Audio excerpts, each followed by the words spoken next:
Bonjour tout le monde. Let me ask you a question. Have you ever been stuck at a job or in the same routine and just wondered what else was out there? Or maybe you've stepped back to look at your life and you've wondered, is this it? Today in this video, I'd like to do something a little different in the hopes that it might speak to a couple of you out there.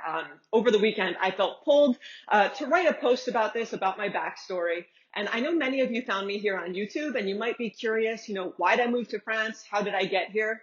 And even if you aren't looking to move abroad, I just want to share a reminder that might apply to a bunch of different situations, kind of through my backstory and how I ended up here. So first, if you're new to We in France, welcome. I'm Diane, an American who's called France home since 2012. So bonjour, welcome to you. But I really want to jump right into the story. So to start, before I moved to France, I was working in New York City at a corporate job, and I just felt like my life was not as fulfilling as it should have been. So then years later, I made my way to France and things fell into place, even if I didn't realize it at the time. Things have not been easy in France by any means. But if you told me then that I would be living in France in 2020 with a French husband and actually be pretty fulfilled, I definitely wouldn't have believed you. So it just seemed like a different life than the one I was living then. And let's just get into the backstory. So just to rewind, after college, I had a couple of years of work experience under my belt at a corporate job.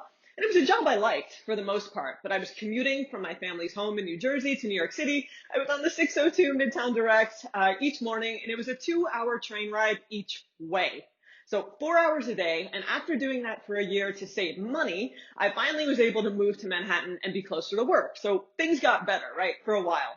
I had a good routine, I liked my coworkers, I had friends, and I loved New York City. So I was like, oh yeah, you're living the dream. You graduated college, you have a job, you have an apartment, adulting, right? But I didn't really feel fulfilled. And I wasn't sure if it was normal to feel that way. Maybe everyone kind of goes through that at age 25-ish and then it passes. I really didn't know. And I would just go home after work and think, is this it? Like, is there more to life beyond just getting up, putting in a solid work day, waiting for the weekend to come around so I could do the things that I enjoyed? And would that be my life until retirement, into my 60s? And I just didn't know, but I did know that a lot of my friends around the same age at the time were feeling the same way. And I don't know if you've ever felt that, kind of like a quarter life crisis. Um, and let me acknowledge before I go any further that some people are perfectly suited to working in a corporate job.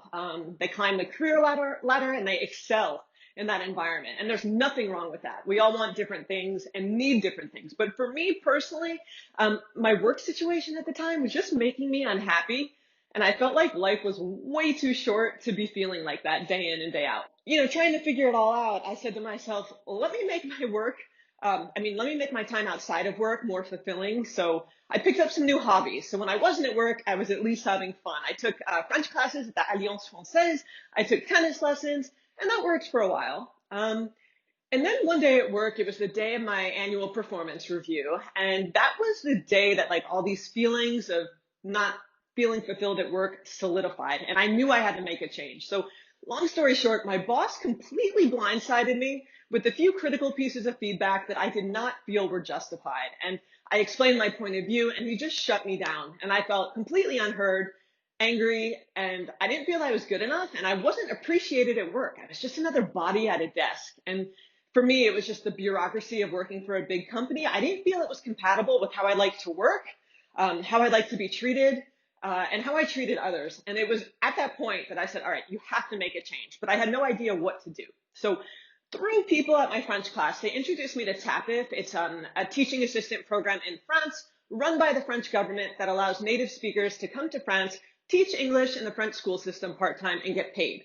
And I figured I had nothing to lose by applying, right? The ball's in my court. I could say no. And I didn't think too hard about it. And I just went ahead and applied. And the program, it sounded interesting, right? It kind of sounded like, the experience of living in France would be good for me. Why not? So I applied, I waited, and several months later, I found out I was accepted. So I could have declined because there were so many reasons floating around in my head telling me to decline and just keep on doing what was comfortable but didn't feel exactly right, but safe in New York City and making money. But another part of me, the part that wasn't overcome by fear, kind of was lit up by the prospect of moving to France and trying this. I didn't have kids, I still don't. I wasn't in a relationship, no mortgage, and there was nothing holding me back.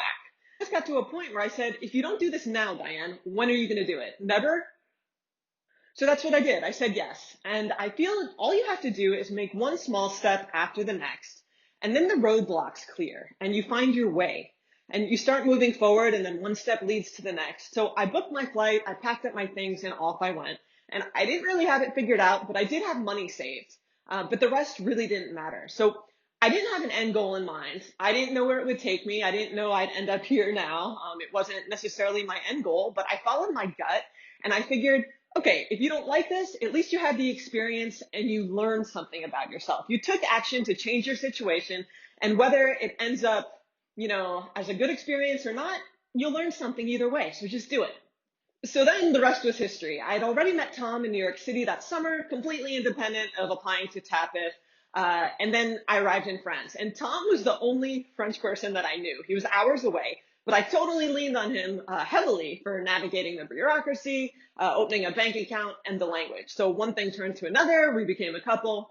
And then 7 months later, when my contract was over, I went home and we did the long distance thing, which sucked. And then finally got married like a year and a half, 2 years later. I never imagined I'd meet someone like Tom and end up living in France, but it is so important to stay open to the possibility of things, even things you're not super comfortable with at the time, but just stay open to the idea and not closed off.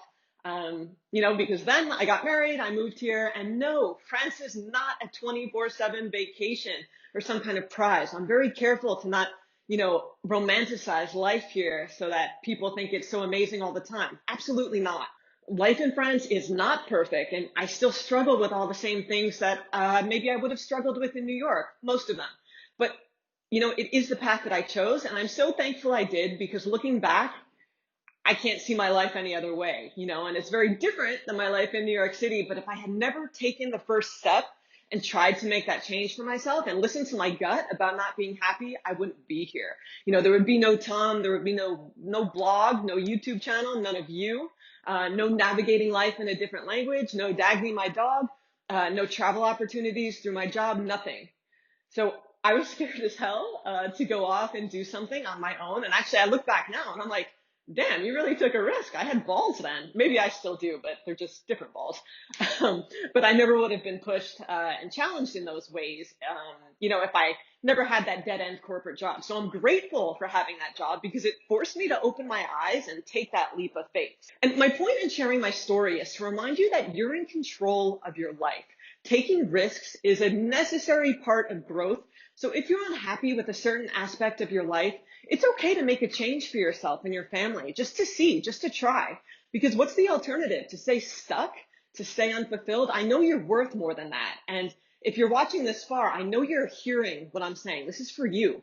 We never are stuck unless we stop trying and stop caring. Really hear that. And it doesn't mean that moving abroad is the right choice for everyone. It's not going to solve your problems. I wasn't even sure it was the right choice for me. But maybe the change you're craving is closer to home, such as you really want to find a mentor, but you're putting it off, or get involved in a new professional network, start a fitness routine, asking that guy or girl out at the coffee shop, trying a new hobby. Who the heck knows? And you're scared by this thing, but you're intrigued. Something keeps putting it in your head. To start that new business, or even just move across your state and start fresh. Whatever gets you lit up inside, what lights you up, that's worth your time and energy. And I want to say that again. If it's worth it to you, it's worth pursuing.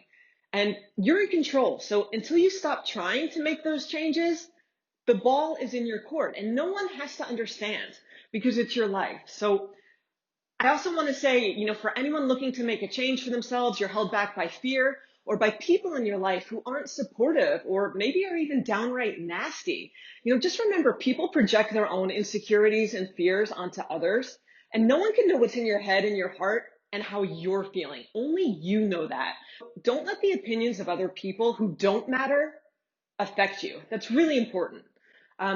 So basically, I'm proof that you can try something and make a change for yourself. And even if you don't have it figured out, you learn something, and you're not alone. So if there's something nagging at you to try something new, even something small, Go after it as best you can. Do it today. Start making a plan. If the options aren't open to you because of the pandemic or whatever, big or small, start getting your head straight for that plan to make that change because you deserve that, right? I don't know. Change is scary. It really is, but it is so worth it. And that's really all I wanted to share with you today. So if something I said spoke to you, I would love to hear from you in the comments. And if you like this kind of story time, let me know that too, because I try making different types of videos, different types of content, and I appreciate your feedback. And I'm changing my setup soon too. I'm gonna decorate my office and, try some new things. So come back soon. I'll see you back here on We in France. And thank you so much for watching. Salut.